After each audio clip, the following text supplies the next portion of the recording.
So everyone's heard the story that Guns N' Roses had just 40 days to make Your Illusion 1 and 2. Sounds insane, right?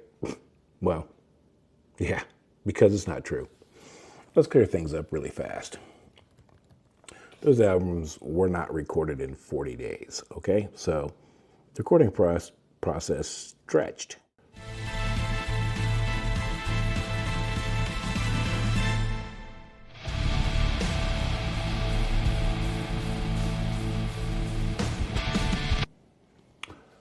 What's up, rock fans? Chris back here in the Rock and Roll Garage. Just gonna give you my update.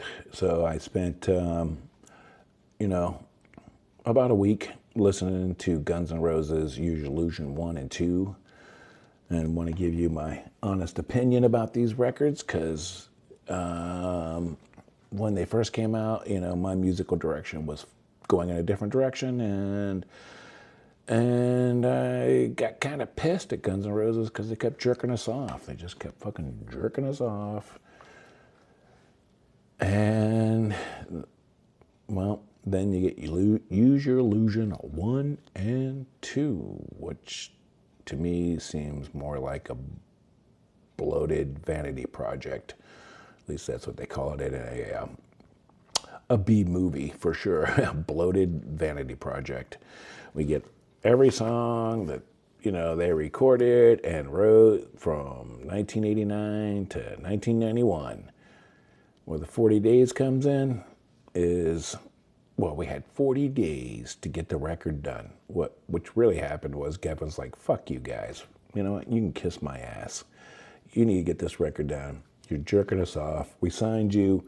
We got Appetite Destruction, and then we get Lies, which was a live record and some acoustic songs. Can we get new material? We need to get out there.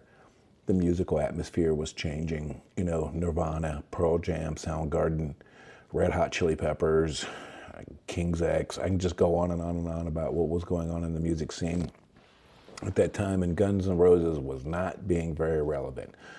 What we were hearing in the scene was, Axl and Slash and Duff and all them guys. Axl's getting in fights, on stage.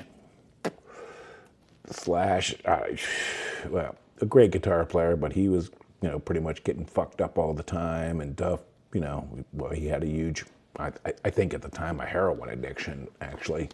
And then, which, always amazes me, is that they fired Steven Adler for his drug problems. They had problems, I'm just saying,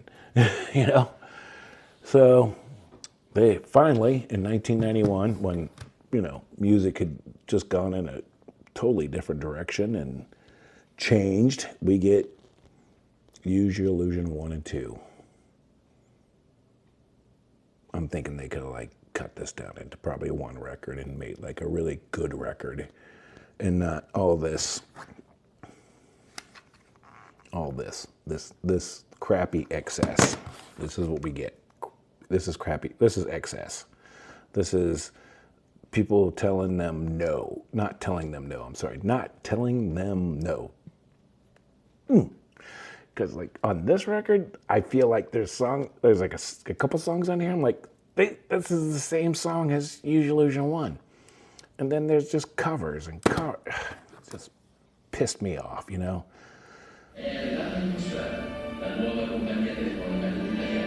I just feel like, I think Slash and Duff, knew what the band was about, a hard rocking band. Axl thought he was fucking, he thought he was John Lennon. I think he was trying to write these epics, you get November Rain and, I don't know, just not a ballad band. They're a rock and roll band, So you get Axl trying to do shit, put pianos and orchestras and just these super long epics. It's every song off Use Your Illusion 1 and Use Your Illusion 1, the songs that stand out to me is Bad Obsession, Double Talk and Jive, The Garden of Eden, Bad Apples. These are all straightforward rock and roll songs, which Guns N' Roses was great at. They weren't fucking dicking around. They were in there playing fucking rock and roll music and getting it done. But no, we had Axl. Axl's like, ooh, look, I'm a songwriter. I got songs. What we need to do is a whole song about November rain, and so the chicks will love me, you know. He gave us these bloated epics that you thought you were going to make something. And we really just wanted fucking Rocket Queen, you know. That's all I'm saying. Mr. Brownstone, come on. Rock and roll music. That's what you were. You're a fucking rock and roll band, and you gave us a vanity project that you took over and decided, well, Axl took over the band, you know. He took the band over. I'm sure it was tough to get everybody together. They fucking canned Steven Adler. I'm sure, you know. Well, you have to remember that, you know, like Guns N' Roses went from being broke to having like a shit ton of money. So when you get a shit ton of money and you come from being broke, well, 9 times out of 10 guys are fucking stupid, and you know they go, well they were all in their 20s, so what are you gonna do? Oh, I'm gonna get fucked up. That's what I'm gonna do. I'm gonna go out and party the rock and roll lifestyle. I made it. I'm a rock and roller now. I'm going out on tour. We got a great album. But then there's the business people sitting at Geffen going, what the fuck you guys doing? Can we get a record out of you? I mean, really? Well, we've got songs. I'm sure that I'm just making stuff up. We've got songs. We got to record them. Well, here's a studio while you're, you know, dicking around and getting drunk and fucked up. Maybe you want to come in here and do this record. And they called him on their marker. You know, Geffen got sick of it. They're like, fuck you guys. Let's go. Let's finish this up. So that's where the 40 days come in. Now you have 40 days to finish the record. All this shit and garbage you fucking put together, finish it. Finish it. Get it done. We're sick of waiting. The fans are sick of waiting.